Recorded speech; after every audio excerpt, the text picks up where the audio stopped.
they threw ice on us, but I got hit in the back of the head with some ice. Yeah, I got hit with the same piece. Yeah. Somebody's like, it was snow. And I'm like, dude, that wasn't snow.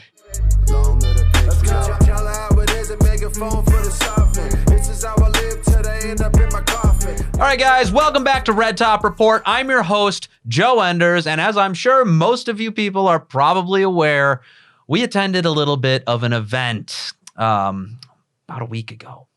And we talked to Drag Queen Story Hour supporters. And we have to say it was quite an interesting experience. And we're going to kind of give you guys a little bit more background on what we dealt with there and what was going on, just so everybody can kind of get an idea of just how depraved and degenerate these people actually were. And joining me to talk about that is, you already know it. You already know it, guys. You already know it. Ronan Torrence. I'm here, yeah, man. Yeah, dude. So typically you see me back there behind the camera, but say I'm in the comfy chair. Yeah, so you're spending all that time behind the camera, and here you are, finally sitting in the hot seat. Yeah, I know it's a little sweating a little bit, but no, we actually had quite an interesting experience. So we went to Royal Oak's Drag Queen Storytime event. Now we were going there to protest the event. For clarification, the event was held by Sidetrack Bookshop, but Downtown Royal Oak shared its support for the event over on Instagram. We had this sort of like group of, people that were, against these sorts of things. We had, 2 trucks going around. It was organized by Shane Trejo, our friend. Right, yeah. And we decided to attend. Church Militants Resistance came. Yep. Jim DeSanto was there. And all that said, we were extremely outnumbered. Yeah, there was like 200 of them. I mean, we were probably, I think they put in Evening News, hopelessly outnumbered, seemingly 100 to 1. It was probably more 40, 50 to 1, but we were outnumbered. Yeah, no, we were. And like there was two sides of the street. You had you had Sidetrack Books on the one side, which is where the main, protesters were. They were all standing and stuff. And then you had the other side, which had us on it, maybe 12, 15 people, something like that. Yeah, I'd say about a dozen, yeah. Yeah, something like that. About a dozen people standing there praying the rosary, saying they condemn the acts and these sorts of things. But then surrounding us on the other side of the street was more counter demonstrators claiming that we were bigots and hated gay people and lots of other nasty things, as I'm sure you recall. Yeah, there was. If you watch the video, I'll play the clip. But we were I had to bleep a lot of stuff. Let's just put it that way. The edit was very fun. Yeah. It was just bleep after bleep after bleep. We'll play that too. What brings you guys out here today? You. That's what it is? Is that what it is? Is that what it is, sir? Don't with your sign, buddy. Sir? Here today. I'm trying to. Yeah, and it wasn't just the people at the protest screaming profanities. There was actually several instances of blasphemy. Now we didn't necessarily get these all on camera, but I would put holy water down on the ground to try to bless the ground around. It was actually Epiphany water. Nice. Yeah, it was sick. Yeah. But we'd put it on the ground, and I actually had a person spit on the holy water, one of the counter protesters, and then I would hold up my rosary, and then the people would start hissing and like yelling and stuff. It was just, and I'm sure they were just doing it to mock the Catholic faith, but it's exactly what a demon would do. Right, yeah, exactly. Mocking the fact, you think we're demons, is that? Yeah, I do. I do think that there's a demonic element to what you're promoting right now. Because there's been several instances, and we can put the graphics up of our different articles from different publications posting that sex offenders were at these drag queen story events. Now, I don't know if there was any at this specific one in Michigan, and I don't claim to know that there was or wasn't, but what I can say is that the organizers of the Drag Queen Story Hour, Drag Queen Story Time, whatever they want to call it, those people have been known to do that. And somebody tried to tell me that they weren't properly vetting their people. Or they were always vetting their people. I was like, well, no, they're not. The leadership isn't doing that. They don't care about that. And more importantly, does it really matter whether there's sex offenders there or not? There's men that are wearing like thongs and G-strings and stuff, like gyrating and twerking and sensually dancing in front of children. Like, I'm like, excuse me? Yeah. Yeah. So we're trying to film all this. At least I was trying to film it. So we show up, and we get there on our side of the street. The protesters and the counter protesters were kind of surrounded, and my first shot, I put my sticks down, put the tripod down, and I kind of get up on a ledge where a tree was, right? and I get a couple shots, and then I go to the street corner. So just four corners of the street. I go to the street corner, put my tripod down, level it. Guy stands right in front of me. Can't shoot a thing. All right. So I ditched the tripod and I was just handheld the rest of the time. And even then, like, they would not let me shoot a thing. Like, I mean, I obviously got some footage. We made a video out of it, but it was incredibly hard. Signs in front of the camera, people, flipping me off in front of the camera. There's one photographer got a great photo, which we can put up of like me, I have my arms up with the camera because I'm trying to get up above their head, right? And they're just hands up here, and fists and everything just blocking me, right? Our Detroit Resistance captain was talking to one of the drag queens. At least that's what it seemed like from where I was standing. So I was trying to get over there, and I couldn't even get over there. Couldn't film it. It's just impossible. There was so much disruption because what they really don't want is us to have footage of them reacting the way that they are to what we're saying. Because I mean, if you'll remember this, I went up to them with the microphone. I was like, "Are you guys okay with sex offenders reading to kids?" Just asking the entire crowd, and they would kind of just sit there silently. And when they would answer, they try to deflect or ignore that fact or move the goalpost somewhere else. Yeah. Are you guys okay with sex offenders reading to children? Sex offenders reading to children. Are you okay with that? Are you okay with that? I mean, there was obviously the one lady, the notorious woman with the pink bullhorn. oh yes. No, I remember this vividly. Yes. Well, for argument's sake, since this is all I really got from her as far as like, of who she is and what she's about, we're going to call her Mrs. PeePee PooPoo because she just kept shouting it over and over again. PeePee PooPoo, that's all he's saying anyway, so I had to join in. PeePee PooPoo, PeePee PooPoo, PeePee PooPoo. So yeah, Mrs. PeePee PooPoo. So we decided, as kind of a tribute, because honestly, I thought that was probably my favorite part of the entire thing. That was so funny. I busted out laughing on camera. I mean, it was just so good. So we decided to write a poem to Mrs. PeePee PooPoo. And obviously we didn't actually write it, but our friends over at ChatGPT managed to generate this nice little poem for us about you, Mrs. PeePee PooPoo. This is an ode to you.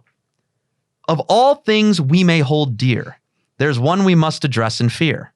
It's not gold or silver, power or fame, but something we all know by name. It's PeePee PooPoo, or number 2. A subject we try to avoid, it's true. But let us not shy away from this, for it's something that we all must miss. Without PeePee PooPoo, what would we do? We'd be backed up and feeling blue. We might explode like a bursting balloon or be constipated until next moon. So let us embrace this natural thing and let our PeePee and PooPoo sing. For though it may seem quite taboo, it's something that we all must do. So go ahead, let it all out, and never feel ashamed or doubt, for PeePee PooPoo, or number 2, is something that makes me and you. Yeah. Well, thanks, ChatGPT. Thanks, ChatGPT, for the poem. We really appreciate it. I literally just typed in, write me a poem about Mrs. PeePee PooPoo. So that's what we got for that one. So anyways, so that happened. And then after that, Antifa, they were just vicious. Yeah, no, they were. So I remember you probably saw this too. I'm assuming who were Antifa, some people we talked to admitted they were Antifa. Well, they admitted no. This is what they did. So they'd say I am anti-fascist. I am anti-fascist. They're not going to say they're Antifa, right? Because Antifa is an FBI terror group, right. Yeah. So they're not going to admit that they're involved. They'll just say but they were. Yeah, they were involved. So those are all those guys with the green tape, right? I'm not exactly sure if that was them or not. I imagine probably most of the guys walking around with black masks on are part of Antifa. Okay. That's just black bloc. That's kind of what they do. There's this new thing called rainbow bloc that they do as well, where they have like rainbow stuff on to show people who they are. Yeah. But no, Antifa was there, and there was this guy who was screaming profanities and stuff at us, flipping us off, all sorts of other things, and we had a little talk with them. Fascist a bad thing. You so fucking convoluted. Yeah, and these guys were really like just angry. And you know what? They made me angry too, because what are they defending? What are they going out there and defending? They're defending, child grooming. They're defending a group that is okay with sex offenders reading to kids, going out there and doing that. Men dressing in G-strings and dancing in front of kids and twerking and shaking with their butt cheeks hanging out and stuff. Absolutely not. It's totally disgusting. It's depraved. So I mean, I was really upset with them, and I had lost my voice. I'm just getting it back today, actually. I mean, you saw that. I haven't been in chapel because I'm reading silently at my desk just to try and get my voice back from it. But yeah, I was very upset throughout that. One of the most upsetting things was when I was talking to the police. Yeah. You were doing a good job talking to the police, I'll tell you that. I mean, it's just who treated us very well, by the way. I should. Yeah. The police were helpful. They kept us safe. This, that, and the other. Well, mostly safe. Mostly safe. Yeah, there was that one time that they threw ice on us, but I got hit in the back of the head with some ice. Yeah, I got hit with the same piece. Yeah, I was. Somebody's like, it was snow, and I'm like, dude, that wasn't snow. No, it wasn't snow. That was not snow. That was a piece of ice. It hit my. It like knocked on when it hit my head. It didn't. Yeah, I mean, it didn't fall apart. Yeah, made my head. I turned over to the cop. I'm like, dude, look what's on my back. Like they just threw something at me. Can you please disperse them? They're like out of control. Right. That's why I told the cop too. I was like, I just got hit in the back of the head with ice. We were right there. And he just kind of like shrugged at me. Yeah. I was like, okay, so you're not going to go in there and disperse the people that are getting violent with us? I guess not. I mean, that was a big L on the Royal Oak Police's part. That said, there was other cops. I pleaded with them. I was like, can you do anything about this? Because there was a dude up there in like a thong or whatever, some weird thing with his like butt hanging out and stuff. And there was a group of kids sitting right in front of him while he was doing that. And we were like, can you please stop this? Is this not public indecency? Yeah. Is this not a violation of some ordinance, of some statute or state law, something like that? They can just do that. And he just looked down and is like, yep. And I was like, well, I'm sorry you have to sit here. Yeah. And watch and let that happen. And I think I pricked his conscience a little bit. You could see it in his eyes. Like I was watching. He was. We can roll the clip too, but you could see it. He was not happy about it. Is there any law that they're violating? He's not violating any law. Is it okay to do that in the United States? There's nothing you can do. I'm sorry about that. I'm sorry that you have to sit through this. Not welcome here. Look at him. Look at him. Look at him. Look at him.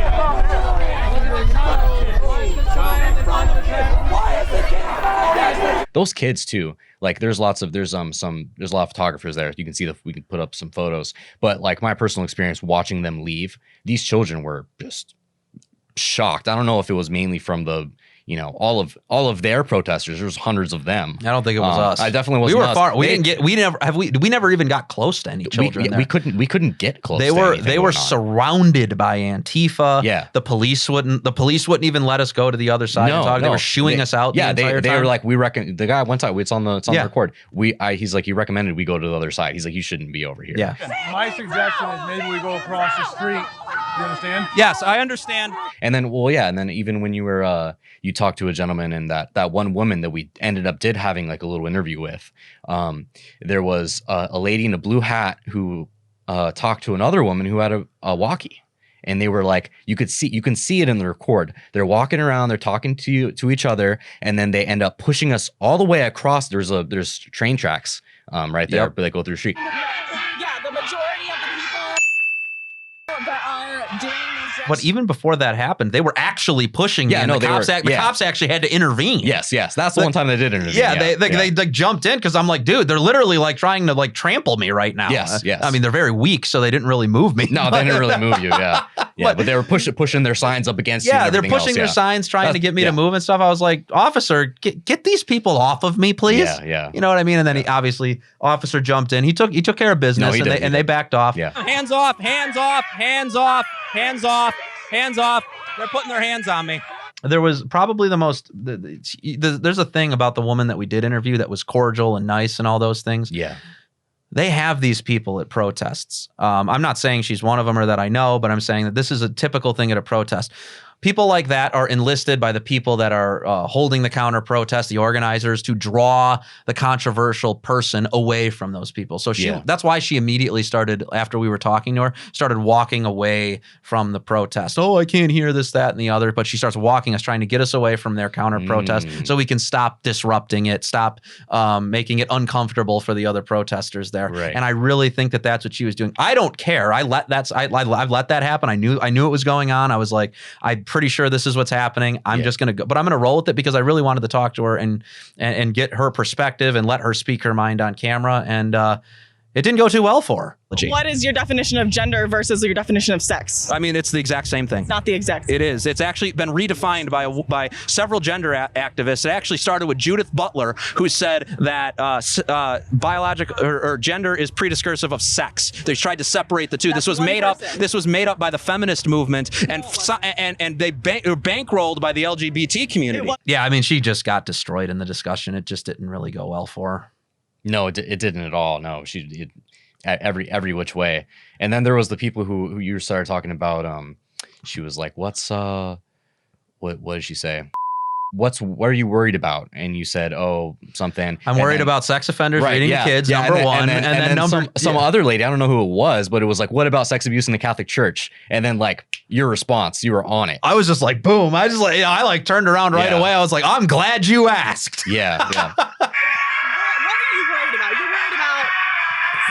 I'm worried about sex offenders, and I'm worried about drag shows where there are drag queens dressed in sexually explicit ways.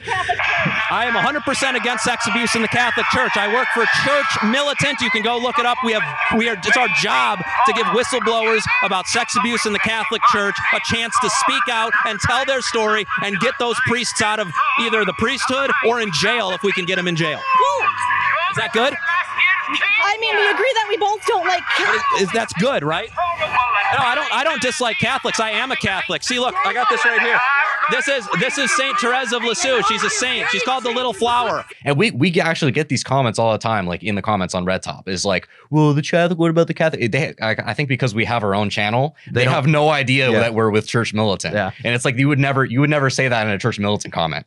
You'd be wrong. But it's like over here, it's like, oh, Catholic Church. Our entire investigative reporting arm is devoted to exposing, abuse in the Catholic Church. Yeah. And that's what I find so funny about it, is that we call out the bishops for, not only promoting abuse, but promoting things that go against Catholic teaching on top of it. We're all across the board on this, which is why we've been, pushing this Membership Mondays thing to have people give us more money, because we want to stop these things from happening. This is kind of what we do, and we're here at Red Top trying to influence the culture. I mean, we're not going to go out there and expose sex abusing priests on Red Top. That's not what we do. We're the culture show. We're talking about culture, what's going on in the world. That said, all the other aspects of Church Militant are good. So joining the $1 a day campaign, which is $30 a month, can really be something, that supports this type of work and stops the sex abuse in the Catholic Church, because that's what the investigations that we do are rooted in. Yeah, totally. Yeah, no. And that's what people. I think that's what people need to understand, is that, you keep saying, well, what about sex abuse in the Catholic Church? What about this? And it's like, well, I think that's a bigger problem. I was like, excuse me, ma'am, all sex abuse is a problem. Yeah. Like if it's a drag queen and a G-string twerking in front of 4-year-olds, I got a problem with that. As much of a problem with it as I do some sex abusing priest in the Catholic Church. Exactly. Or cover up. She didn't have anything to say to that when you said, I think all sex abuse is a problem. And what did she expect me to say? She had nothing to say to that. She had nothing to say to that. Yeah, what did you think I was going to say? Oh, no, I'm okay with the Catholic sex abuse, but your sex abuse is wrong. No. What was that? It's like she was expecting me to say that. Yeah, right. And it's like, no, it's not the case. And there was a couple of people there that said the same thing. Then we also had the soy boy.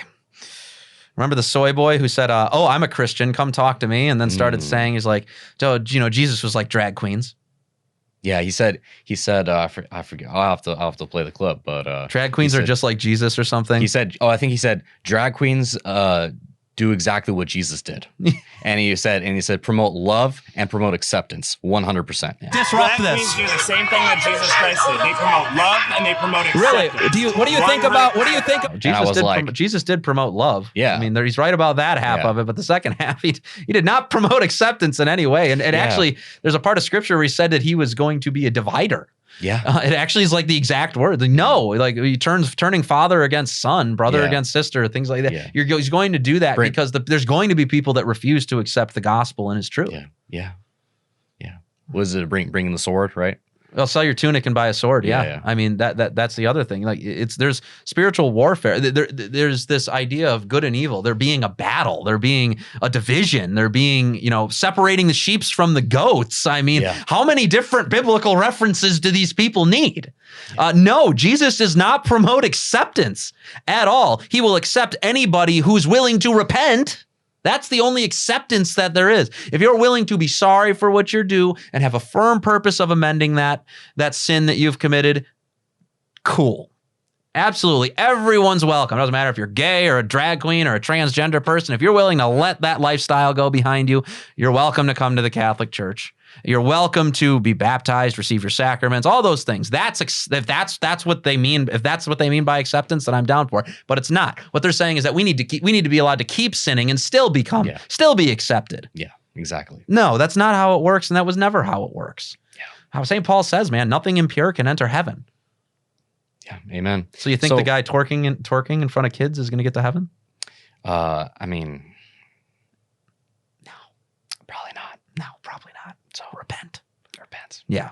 So getting back to this protest topic, when we first found out about this, we didn't really know how many people were going to be there. Yeah. How many people were going to be there? How many people were going to be counter protesters? We were told there would be like 150 people on our side, and there was a lot less. There was quite a bit less, but we didn't really know how many. We didn't know what we were walking into. Yeah, we didn't. So for a viewer, right, who's maybe wanting to start one of these, do a protest, organize one, go to one, something like that.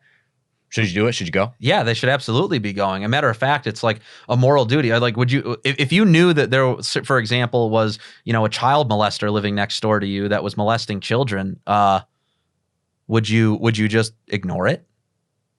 No, you wouldn't. You'd show up with a picket sign and hope, or do whatever. I mean, I know plenty of people that would do things that are against the law. Yeah. And I don't condone that, by the way, but I'm just saying there's plenty of people that would do that in response to something like that. So when this stuff is going on right next door to you in your local towns and things like that, you got to get out there, guys. You got to get out there. You cannot let these things happen.